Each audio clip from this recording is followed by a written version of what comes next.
그 얼마 전까지만 해도 구약 가운데 야곱의 일대기를 한 7개월 동안 설교했습니다. 그리고 이제 새롭게 할 때는 이제 신약을 좀 해야 되겠다. 이제 신약 강해를 좀 준비하고 있는데 마침 이렇게 구약 딱 끝나고 바로 신약 하려고 하다가 약간 4주 정도 남았더라고요. 그래서 이 신약 강해는 24년 시작할 때 시작하고 그 남은 기간 동안 뭘 할까 하다가 예수님에 대한 시험 사건을 한번 나누고 신약으로 건너가는 게 좋겠다 싶어서 지금 예수님이 받으신 시험을 이야기하고 있어요. 첫 번째는 첫째 주에는 예수님이 하나님이신데 어떻게 시험을 받을 수 있는가, 시험 받았던 시험의 의의가 뭔가를 설명했고, 지난주에는 예수님의 첫 번째 시험에 대해서 살펴보았습니다. 오늘은 예수님의 두 번째 시험에 대해서 살펴볼 거예요. 그래서 예수님의 두 번째 시험을 살펴보는 가운데 성도가 자기를 증명하는 것이 어떤 방식으로 증명해야 되는가 하는 걸 볼 거예요. 그러니까 이제 여러분이 하나님의 아들이시고 하나님의 자녀이시라면 저와 여러분이 하나님의 아들됨과 자녀됨을 무엇으로 증명할 것인가 하는 것을 나눌 텐데, 이 증명의 싸움이 오늘 두 번째 시험인 겁니다. 본문을 보니까 마귀가 예수님을 거룩한 성에 있는 꼭대기에 세웠다 이렇게 되어 있어요. 이 거룩한 성은 뭐 두말할 것도 없이 예루살렘을 가리킵니다. 그러니까 예루살렘 중앙에 있는 성전 꼭대기에 예수님을 딱 세워놓은 거예요.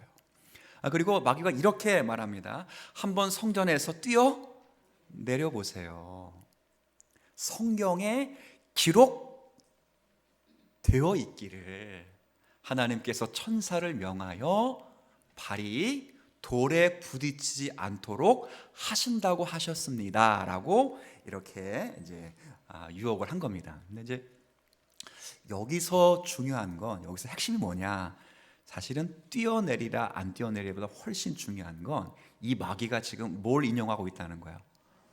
성경을 인용하고 있다는 거예요. 성경. 대단하죠. 성경을 인용하고 있다는 거예요. 근데 오늘 주제는 아니기 때문에 성경을 인용하긴 했는데 성경의 적용에 실패한 거예요. 사실 마귀가 성경 말씀이 틀린 게 아니고 그 말씀을 적용하는 게 실패한 거죠. 오늘 주제는 아니에요. 근데 어떤 말씀이냐면 시편 91편 11절 12절 말씀이에요. 제가 읽지는 않았지만 거기를 인용하면서 보세요, 성경에 기록되어 있기를 하나님이 자기 성도를 보호해 주시겠다고 약속해 주셨습니다. 그러면 당신은 성도보다 훨씬 뛰어난 사람이니까 여기서 뭐 얌전히 뛰어내리지 않고 막 뛰어내려도 하나님이 당신을 보호해 주실 겁니다. 자, 마귀가 이게 머리가 좋아요, 안 좋아요? 저보다 좋아요. 저보다 좋다고. 훨씬 똑똑한 사람이에요. 진짜 똑똑한 거예요. 그때 예수님이 대답하세요. 뭐라고 대답하셨죠? 하나님을 시험하지 말라. 근데 놀라운 건 이것도 성경 말씀이에요. 성경 말씀. 그러니까 말씀 대 말씀, 강 대 강으로 붙는 거예요. 지금 말씀을 인용하시면서 하나님을 시험하지 말아라라고 하는 거예요. 근데 대답이 약간 엉뚱합니다. 이게 문맥적, 그냥 뭐 성경의 본의를 다 빼고 문맥적으로 뛰어내려라 그러면 둘 중에 하나예요. 좋다, 내가 뛰어내리겠다, 그래서 하나님이 나와 함께 하신 것을 내가 보이겠다, 이렇게 말해도 되고, 아니면 안 뛰어내리겠다, 내가 뭐라고 뛰어내리냐, 이렇게 말하셔야 돼요. 한다 둘로 말하셔야 되는데 예수님이 그런 말씀 안 하시고 하나님을 뭐 하라고요? 시험하지 말라, 이렇게 말씀하셨다. 좀 신기하죠? 자, 이 말은 무슨 말이에요? 예수님 말씀하시는 건, 내가 네 사탄의 말을 듣고 여기서 뛰어내리는 것이 하나님을 뭐 하는 거다? 그게 시험하는 거다. 그게 시험하다. 자, 무슨 말씀인지 이해되죠? 예수님이 아주 본질을, 그러니까 마귀의 말 자체를 지금 이야기하는 게 아니고 그 말을 왜 했는지, 그 성경을 왜 인용했는지를 꿰뚫고 보시고 그 성경의 적용을 지금 이야기하시는 거예요. 그래, 내가 네 말대로 여기서 뛰어내리면 그 자체 행위가 하나님을 뭐 하는 거라고요? 시험하는 거예요. 그래서 뛰어내리지 않겠다는 거죠. 자, 그래서 오늘은 왜 예수님이 주너의 하나님을 시험하지 말라 이런 방식으로 응수를 했는가 하는 것을 살피면서 아까 서두에 말씀드린 것처럼 성도의 자기 증명은 성도의 성도됨은 성도가 하나님의 백성됨이 무엇으로 나타나야 되는지를 예수님이 이기신 시험으로 확인해 보려고 합니다. 자, 그러려면 마귀가 무엇을 시험하고 있는지를 좀 자세하게 봐야 돼요. 왜 그래야 되냐면 제가 지난주도 우스갯소리를 말했지만 마귀는 뭘 타고 다닌다고요? 마귀는 좀 BMW 타고 다니면 얼마나 좋겠어요. 근데 마귀가 틈을 타고 다니기 때문에 이게 첫 번째 시험과 너무 연결되어 있어요. 첫 번째 시험 기억하시죠? 예수님이 40일 동안 금식하신 후에 그다음 뭐 했어요? 기억하셔야 돼요. 40일 동안 금식하시는 중에 줄이신 게 아니고 40일 동안은 먹는 것 마시는 것조차도 생각이 안 날 정도로 하나님의 사명에 집중하고 성부 하나님과 인격적으로 아름답게 교제를 하고 있었어요. 근데 그 교제가 딱 끝나고 사명의 기도가 딱 끝나고 갑자기 느끼는 게 뭐예요? 배고픔이에요. 얼마나 배고팠을까? 40일 하루를 못 먹어도 배고파요. 그렇지 않아요? 아이들 보세요. 아이들 배고프면 뭐예요? 울면 짜증내잖아요. 짜증낸다. 굉장히 원초적이어서 그래요. 근데 비슷하게 남편들도 그래요. 그죠? 비슷하다고. 이게 원초적인 거예요. 그러니까 예수님도 배가 고파 육신이 계시기 때문에 40일을 금식하셨으니 얼마나 배고팠어요. 그 틈을 정확히 노리고 마귀가 시험했습니다. 이 돌을 가지고 떡덩이를 만드세요. 근데 주님이 뭐라고 답하셨어요? 사람이 떡으로만 살 것이 아니라 하나님을 의지해서 사는 것이다. 네가 지금 제안한 모든 것이 하나님의 말씀으로부터 나온 것이다.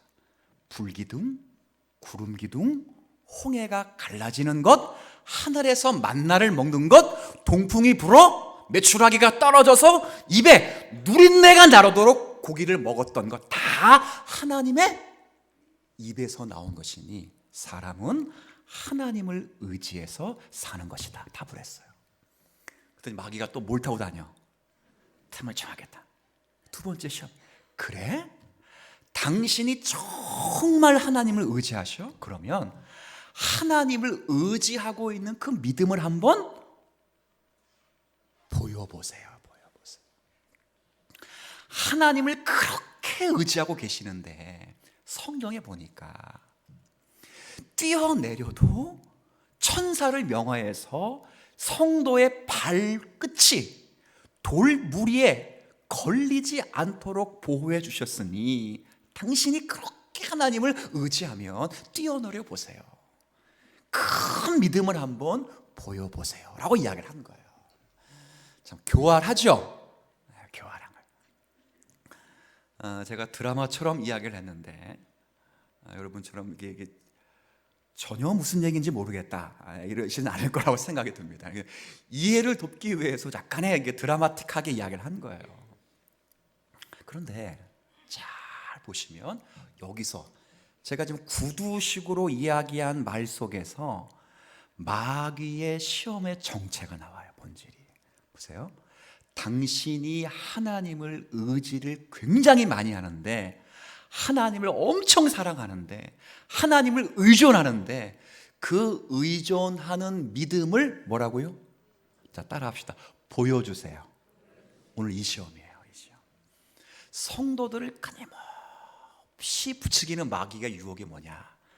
네가 하나님의 사랑받고 있는 거를 보여달라고 해달라라는 게 하는 거예요. 장로님이 됐으면 교회 성도가 돼 사업했으면 공부하고 있으면 하나님의 백성으로서 하나님의 사랑을 받고 있다는 것을 증명해 달라고 얘기하라 하는 거예요. 이게 성도들이 늘 받는 마귀의 유혹적 시험이에요. 근데 보세요. 여기가 지금 어디냐 그럴 때 아까 예루살렘, 성에 있는 성전 어디라고요? 꼭대기예요, 꼭대기.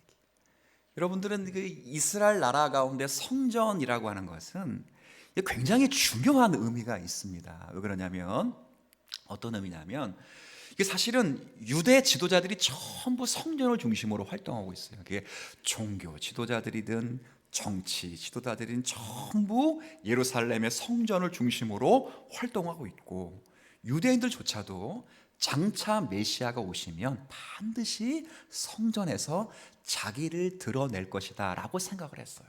그게 왜 그러냐면 구약의 말씀 때문에 그래요.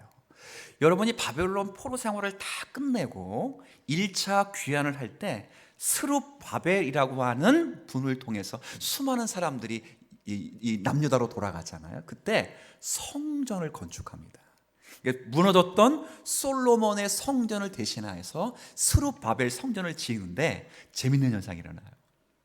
이전에 솔로몬의 성전을 기억하고 있던 수많은 사람들이 스룹바벨 성전을 보면서 전부 뭐 했어요? 전부 울었어요. 전부 울었어요. 왜 울었을까요? 기뻐서 운 게 아니고, 솔로몬의 성전은 굉장히 화려했는데 이 스룹바벨 성전은 그 화려함이 사라졌기 때문에, 영광이 사라졌다고 굉장히 펑펑 운 거예요. 그때 하나님이 선지자를 세워서 뭐라 말씀하셨냐면, 지금 너희들이 초라하다고 울고 있는 이 성전의 나중 영광이 이전 영광보다, 그러니까 솔로몬의 영광보다 훨씬 크다라고 했다. 이 말은 이 성전을 마지막으로 해서 메시아가 이곳에 등장하면 너희들이 누렸던 솔로몬의 성전과는 비교할 수 없는 영광을 받게 될 것이다, 이렇게 받아들인 거예요. 그러니 자신들이 중심으로 하고 있는 성전에 당연히 메시아가 오실 것으로 생각을 했던 거죠. 거기서 예수님이 뛰어내렸단 말이에요. 근데 뛰어내리는데 진짜 모든 천군 천사가 다 나타나서 예수님을 다 받들어 줬다면, 무사히 내려왔다면, 자, 사람들이 어떻게 하겠어요? 전부 박수치지. 전부 이목이 집중되는 거예요. 하나님의 아들로 찬미하지 않겠습니까? 그래서 마귀가 제안한 거예요. 그러면 당신이 사역하시는 일이 더 쉽게 되지 않겠습니까? 하나님의 나라가 훨씬 빨리 전해지지 않겠습니까? 당신이 그런 찬미를 받으면 그 일로 말미암아 하나님의 일이 더 쉬워지지 않겠습니다 라고 말하는 거예요. 참, 이게 무슨 말이냐면 결국 예수님이 십자가를 지지 못하도록 하는 거예요. 예수님이 십자가를 짓지 않고 능력을 행함으로 하나님의 백성과 하나님의 자녀들과 영원토록 살라고 제안을 하는 거예요. 그런데 예수님이 오신 목적은 능력을 베풀기 위해 오신 것이 아니라 허물과 죄로 죽었던 저와 여러분을 구원하러 오신 줄로 믿습니다. 마귀의 유혹이 뭐냐? 교회에 능력을 갖도록 하는 거예요. 교회에 큰 힘을 갖도록 하는 거예요. 그래서 뭘 감추는가? 예수님이 십자가를 지지 못하도록 감추는 것처럼 구속의 은혜를 감추는 거예요. 마치 여러분 요한계시록 읽으면 7개 소아시아 교회에 편지한 교회 가운데 사대교회가 사대교회. 사대교회를 향한 예수님 말씀이 뭐예요? 너희가 살아있다는 이름을 가졌으나 실상은 죽었다. 이 말을 잘 해석하셔야 돼요. 남들이 볼 땐 그 사대교회는 살아있어요. 예배도 많고 바자회도 많고 친목도 많고 놀러도 많이 가고 야유회도 하고 전도활동도 하고 믿지 않는 사람들이 좋아하는 프로그램도 많아요. 문화학교도 있고 체험학습도 있고 영어 프로그램도 다 있어요. 다 있다고. 너무 바쁘고 재밌고 막 그래요. 정치인도 많고 판사도 많고 의사도 많아. 막 너무 바빠. 너무 잘 나가. 근데 실상은 뭐였다고요? 죽어있다는 거예요. 왜 죽었어요? 왜 죽었어요? 그렇게 능력을 사모하는 동안 그리스도의 구속의 복음이 상실되어 버리는 거예요. 그리스도의 십자가의 보혈의 은혜를 통해 지금도 죽어있는, 죄와 허물로 죽어있는 그 영혼을 깨우는 참된 회심이 일어나지 않는 거예요. 그 주님 뭐라고 처방했어요? 죽게 되어 있는 남은 바 그것을 한번 따라 주시겠어요? 굳게 하라. 아직 미세하게 남아있는 그리스도의 구속의 은혜를 선포하라는 거예요. 다시 붙잡아라는 거예요. 마귀가요, 우리가 안 좋아하는 거 주지 않아요. 목사들에게 마귀가 장난감을 줄 때 재밌는 걸 주지. 장난감을 줄 때 재미없는 걸 주면 목사가 그거 갖고 놀겠어요? 해치거리 하겠어요? 안 해요. 너무 그럴듯한 거예요. 그래서 이것이 하나님의 영광이 되고 하나님의 능력이 될 것 같이 생각하는 것을 주는 거예요. 주님이 그 시험에서 넘어가지 않았어요. 주님은 충분히 뛰어내리실 수 있어요. 천군 천사가 붙잡지 않아도 그분은 하나님이시기 때문에 충분히 안전하게 내려올 수도 있어요. 그래서 수많은 사람들에게 발수갈채를 받고 수많은 사람이 당신은 진짜 하나님의 아들입니다라는 칭송을 받으면서 멋지게 첫 시작을 시작할 수도 있어요. 고난도 경감받을 수 있어요. 그런데 예수님이 그걸 하지 않은 딱 하나 이유는 내가 하나님의 아들 됨을 능력으로, 센세이션으로, 기적으로 증명하지 않고 나는 하나님의 아들 됨을 하나님이 내게 맡기신 십자가를 지는 순종으로 내가 이 십자가를 짐으로 내 백성을 구원하시려는 하나님의 뜻을 이루시겠다는 순종이에요. 순종. 예수님이 왜 2000년 전에 이 땅에 오셨습니까? 여러분을 크게 사랑하셨기 때문에 오셨지만 더 큰 것은 여러분을 사랑하시는 성부 하나님의 뜻에 순종해서 오시는 거예요. 누가 이런 뜻에 순종하겠습니까? 오늘 제가 가족 회의를 해서 야, 우리 가족이 먹고 살 게 없다. 그러니 한 사람 희생하자 해서 내가 누구를 이렇게 주중에 애를 하나 이렇게 죽인다고 해서 그 아이가 그래 나 죽겠습니다. 이런 아이가 어디 있겠어요? 그 부모도 희한한 것이고 그 아이도 이상한 거예요. 그런데 성부 하나님은 여러분을 그만큼 아들처럼 사랑하셨기 때문에 그렇게 정하신 것이고 그리고 성자 하나님도 아버지가 여러분을 그렇게 사랑하셔서 그 뜻에 순종해서 오는 거예요. 오늘 성경은 이 이야기를 하는 겁니다. 제가 왜 이런 이야기를 드리냐면 사실은 교회가, 성도가 이런 시험에 많이 노출됐어요. 그래서 무슨 생각을 하냐면 교회가 커지면 교회가 돈이 많으면 교회가 정치적으로 힘이 많으면 하나님의 일이 훨씬 쉬울 거야 라는 유혹을 많이 받아요. 그러면 하나님의 영광을 더 받으실 거라고 이야기를 한다고요. 근데 주님은 조금도 여기에 동요하지 않으셨어요.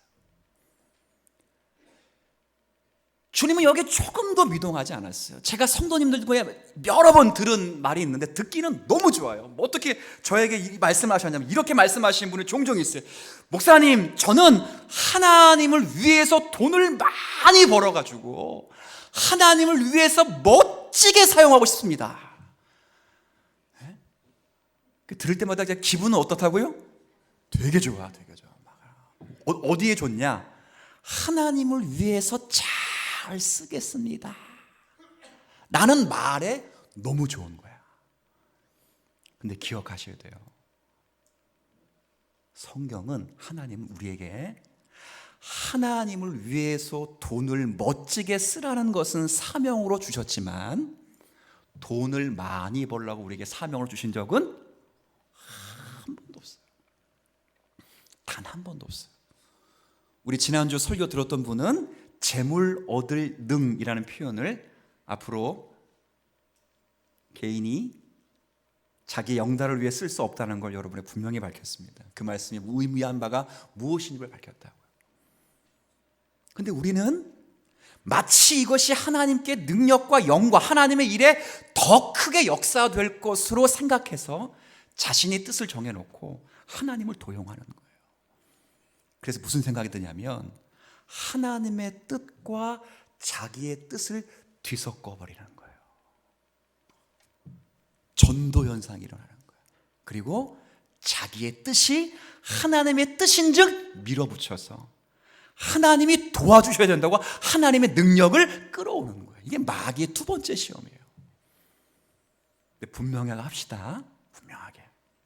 하나님의 능력보다, 하나님의 일보다, 하나님의 사명보다 훨씬 중요한 건, 자, 한번 따라해 주세요. 하나님이 원하신다. 하나님이 원하시는 거예요.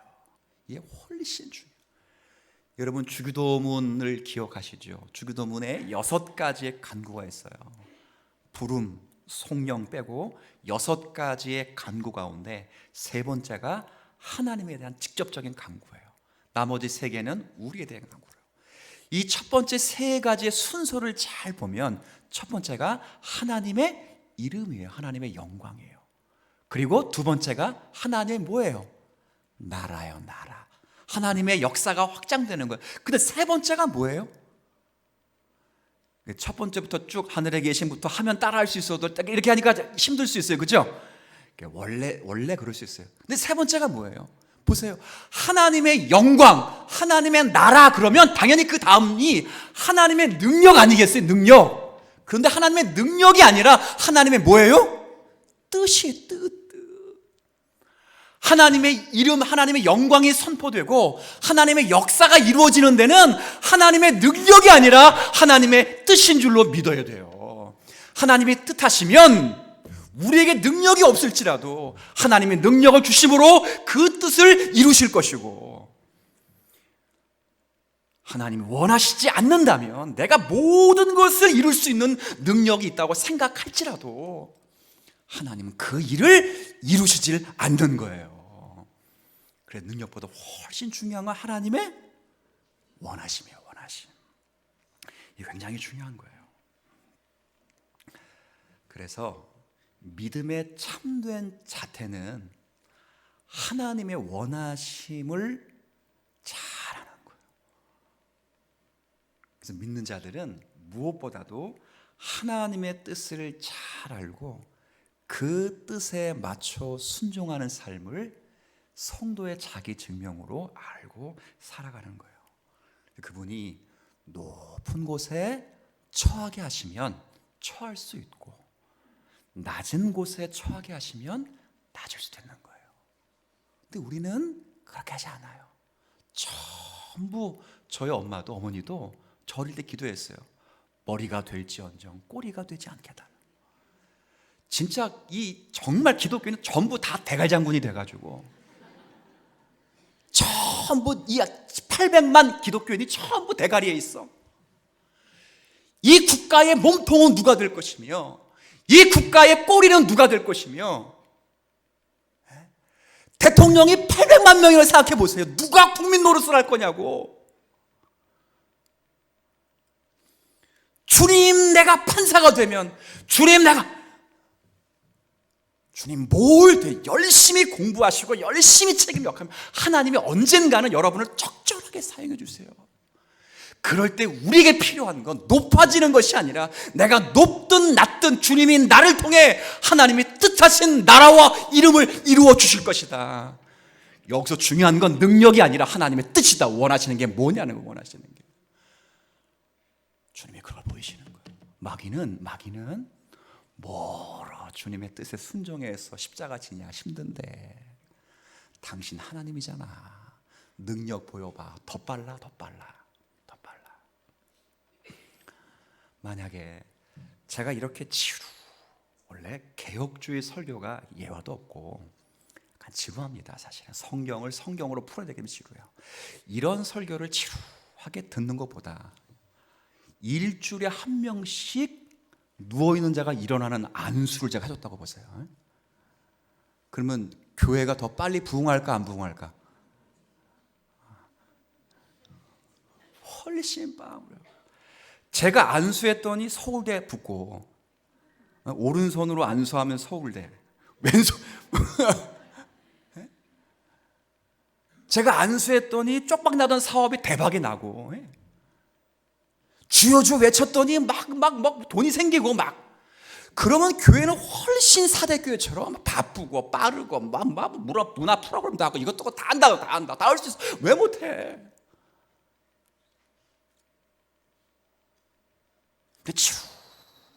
추하게 말씀을 전하는 이유는 딱 하나요. 믿음은 들음에서 나고, 들음은 그리스도의 말씀. 믿음은 기적을 통해서 나지 않아요. 기억하셔야 돼요. 믿음은 센세이션한 혁명을 통해 나타나지 않아요. 기독교 역사가 시작된, 그리스도로부터 신약교회가 시작된 2000년 역사 가운데 항상 자기 택한 백성을 부르시는 방법은 복음전도였어요. 그리고 그 복음전도 속에 베푸신 하나님의 구원의 은총을 들음으로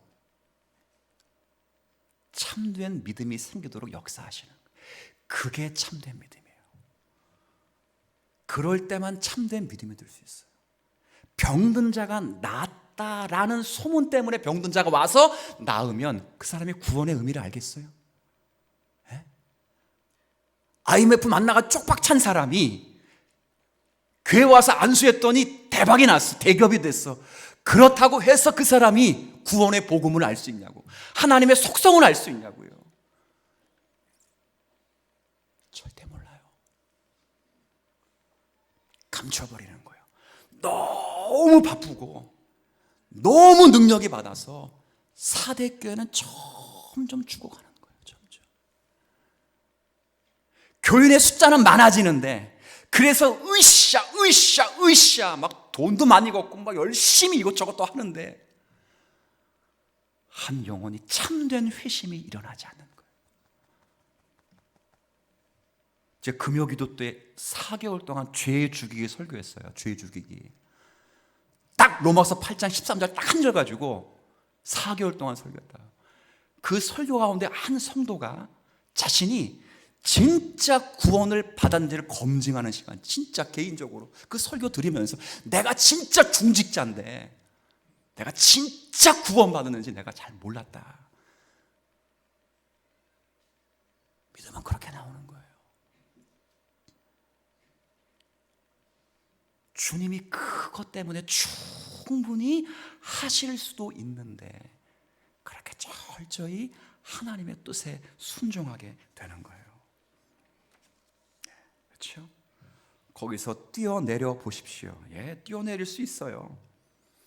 근데 주님은 내가 거기서 뛰어내릴 필요가 없다라고 대답하셔요. 왜? 내가 뛰어내리는 것이 하나님의 뜻이 아니니까. 충분히 그럴 수 있다니까. 그런데 하나님이 원하시지 않기 때문에 한다는 거예요. 그렇게 하면 너는, 네 마귀는 하나님의 믿음이 드러나고 하나님의 역사가 드러나고 하나님의 뜻이 이루어질 것처럼 말하지만 난 그렇게 하지 않겠다. 왜? 하나님이 원하시지 않는다 하는 거예요.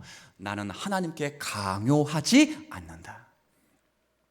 다만 하나님이 원하시지 않는다면 내가 모든 일을 행할 수 있어도 나는 참을 것이고, 다만 하나님이 원하신다면 내가 할 수 없다고 생각하는 그 순간에도 나는 순종할 것이다. 흔들리지 않는 거예요. 교회란 그런 겁니다. 성도가 그래서 첫 번째 단계는 그래서 하나님의 뜻을 잘 듣는 거예요. 그리고 그 뜻 안에 거하는 것이 성도가 자신을 증명하는 유일한 방법이에요. 지금도 물어요. 너 예수 믿는 다음에 사업 시작했는데 뭐 성공했어? 이렇게 물어볼 수 있어요. 장로인데 뭐 하는 거 있어? 이렇게 물어볼 수 있어요. 근데 그것보다 훨씬 중요한 건 그분의 뜻 안에 미묘한 것 같지만 버티는 거예요. 여러분, 프랑스에 가면, 저는 아직 프랑스는 못 가봤거든요. 가면 그 유명한 탑 하나가 있습니다. 무슨 탑이죠? 에펠탑이에요. 에펠탑. 근데 놀라운 건 이 프랑스로 여행하는 사람들이 세계에서 여행객이 제일 많은 나라가 프랑스잖아요. 1위에 1위에. 근데 뭐 때문에 가냐면 이 에펠탑하고 세계에서 제일 비싼 방문이, 저기 그림이 루브르 박물관에 보존되어 있는데 그게 모나리자라는 그림이에요. 근데 에펠탑에 가는 거예요. 근데 이 에펠탑을 처음 만들었을 때는 사실은 이게 누구도 환영하지 않았어요. 이 파리의 흉물이라고 생각해요. 흉물. 그래서 그 유명한 소설가 그 마파사라는 사람이 이 에펠탑 안에서 도시락을 자주 먹었어요. 왜 도시락을 자주 먹었냐? 왜 거기서 먹었냐? 에펠탑이 제일 안 보이는 데가 어디라고요? 에펠탑 아니에요. 신기하게도. 그래서 거기 자주 와서 거기서 도시락을 먹고 이렇게 막 그랬단 말이에요. 그래서 영감을 받고 쓰를 썼다는 거예요. 근데 끝까지 계속 있다 보니까 그 에펠탑이 세계에서 가장 유명한 건물이 되는 거예요. 여러분, 성도가 사는 게 뭐예요? 기적, 뭐 많은 것 아니에요. 하나님이 주신 말씀 붙잡고 끊임없이 한 걸음 한 걸음 우리에게 허락하신 한날의 삶을 믿음으로 살아가는 것, 이것이 성도에게 원하신 하나님의 유일한 뜻이에요. 다른 거 없어요. 여러분에게 뭐 큰 것 가져오라고 바라지 않아요. 여러분에게 많은 일을 하라고 주님 말씀하지 않아요. 딱 하나예요. 말씀에 순종하는 거예요. 사무엘이 사울 왕에게 뭐라 그랬어요? 네가 불순종했던 사울 왕에게 하나님이 그 선제를 통해 들려주신 유명한 말씀 있잖아요. 여호와께 번제와 다른 제사를 드리는 것 같이, 드리는 것보다, 그렇죠? 자기 목소리를 청종하는 것을 좋아하심과 같이 좋아하시겠느냐. 이 말은 가장 좋아하신다는 게 뭐라고요? 청종이에요. 청종. 그 유명한 말씀 있잖아요. 순종이 제사보다 낫고 듣는 것이 순양의 기름보다 나는 거예요. 거역하신 허용하는 것이 점치는 죄와 같고 완고한 것이, 듣지 않는 것이 우상에게 절을 하는 것과 똑같다라고 말했다고요. 듣는 거예요. 예수님도 충분히 그런 능력을 베풀 수 있지만, 그러나 그 능력을 행하시기 이전에 하나님이 원대하신 뜻이 무엇인지를 아셨기 때문에 마지막 십자가를 지시기까지 내 뜻대로 마옵시고 아버지의 뜻대로 되기를 원하나이다 라고 고백하며 십자가를 지신 거예요. 그런 의미로, 그런 믿음으로 우리를 구원하시고 우리에게 하나님의 자녀 되는 은총을 주셨습니다. 성도 여러분, 여러분도 다 하나님의 아들이에요. 여러분이 본질적으로 제2위격 되시는 성자 하나님은 아니실지라도 예수 그리스도의 은혜를 따라 성령 안에서 하나님의 아들, 양자가 다 되었어요. 바울이 이야기했듯이 그리스도와 함께 영광을 받는 후사가 되었다면 그리스도와 함께 고난도 받아야 돼요. 그 고난이 뭐냐? 어떻게 예수님 받으신 고난이 있었는가? 한번 히브리서 5장 말씀 읽고 한번 정리해 보겠습니다. 히브리서 5장 8절부터 10절인데 여러분 한번 읽어주셔요. 자, 색깔 있는 부분만 조금만 악센트를 주고 읽으시면 돼요. 시작. 그가